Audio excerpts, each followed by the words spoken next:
This is Wau County headquarters, known as Ngo Bagari, a town that was moved 2 years ago from Wau municipality to this very point. This area is now the administrative center for Wau County. For SSTV, Tech Stephen Ogut. This is the biggest airstrip in Yida Payam of Pariang County, Unity State. Upon completion of this airstrip, it will serve not only the people of this area, but the whole South Sudan in general. Reporting for South Sudan Television, I'm Tech Stephen Ogut. Oil is a blessing in one way, but also a curse in another way. As you can see the pond right here, where animals in this area come to drink water, end up dying just like this, like that, and the rest over there, because the oil field have spilled in some of these ponds and contaminated the water, which resulted into the death of this livestock here. This is something that needs to be addressed properly, or else more harm will be done to the residents around this area. Welcome to the Investors Corner, wherever you are tuning in from. My name is Tech Stephen Ogut, and today in this episode we are taking a special focus on Jonglei Estate and its economic potential. Stay tuned to find out what Jonglei Estate has in store for economic development of South Sudan. More after the report. Hello, wherever you are tuning in from, this is the Investors Corner, and today in this episode we are taking a special interest to focus on Jonglei Estate and her economic potential. Stay tuned to find out what Jonglei Estate has in store for the development of this country. More after this report.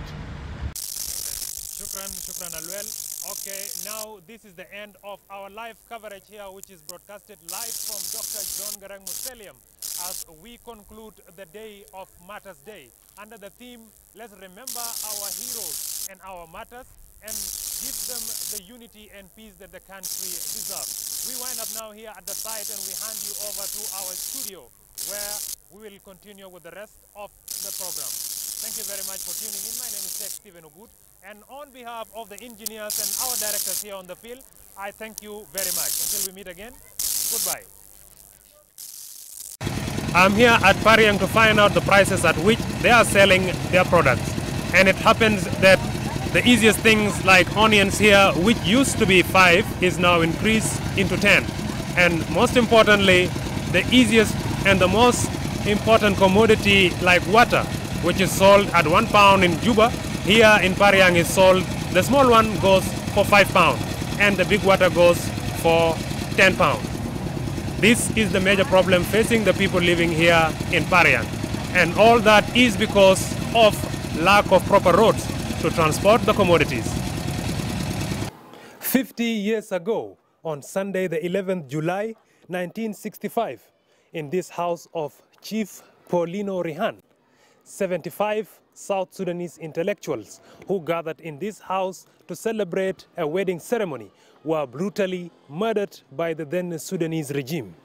Their blood remains here as a history, and that's why we have this statue made up in their honor. For South Sudan Television, I'm Tech Stephen Ogut. This is the National Leprosy Hospital here in Wau, inaugurated in 1979 by the former president of the United Sudan, Jafar Nimeri. At its time, this facility was the biggest leprosy hospital, not only in Sudan, but the entire continent of Africa. As the way it is right now, it may seem a little bit abandoned, but it has a lot of potential to this region and to the entire country if it's well maintained and developed further. We are here in yet another company in Western Bahr el Ghazal State capital, Wau. This very facility here used to be owned by a Russian company which produces packaging of fruits like mango juice and tomato sauce, among many other products. It might seem as a ruin as it is right now, but with a lot of work and commitment, it can be restored to its former glory. For South Sudan Television, I'm Tech Stephen Ogut. As the hustle and bustle engulfs this busy town of Wau here, the only thing that the people in this area wish for is an increased infrastructure and economic development to enhance business in this wonderful and busy city of Wau. Welcome to the Investors Corner, wherever you are tuning in from. My name is Tech Stephen Ogut, and in this episode today we'll be talking about Western Bahr el Ghazal Estate in terms of business and infrastructure. The aim of this episode today is to attract more investors into this region as well as the whole country. Stay tuned as we'll be talking to government officials and different people about the business and economy of this region. From Wau City of Western Bahr el Ghazal State, we wind up this episode of Investors Corner, where we explore hidden treasures. My name is Tech Stephen Ogut, wishing you a wonderful time until we meet again. Keep it SSTV. We are yet in another company in Western Bahr el Ghazal State capital, Wau. This very company used to be a Russian company which deals in packaging of fruits like mango juice and tomato sauce, among many other fruits. It may seem like a ruin as the way it is now, but with a lot of work, commitment put into this infrastructure, it will put back the company to its former glory.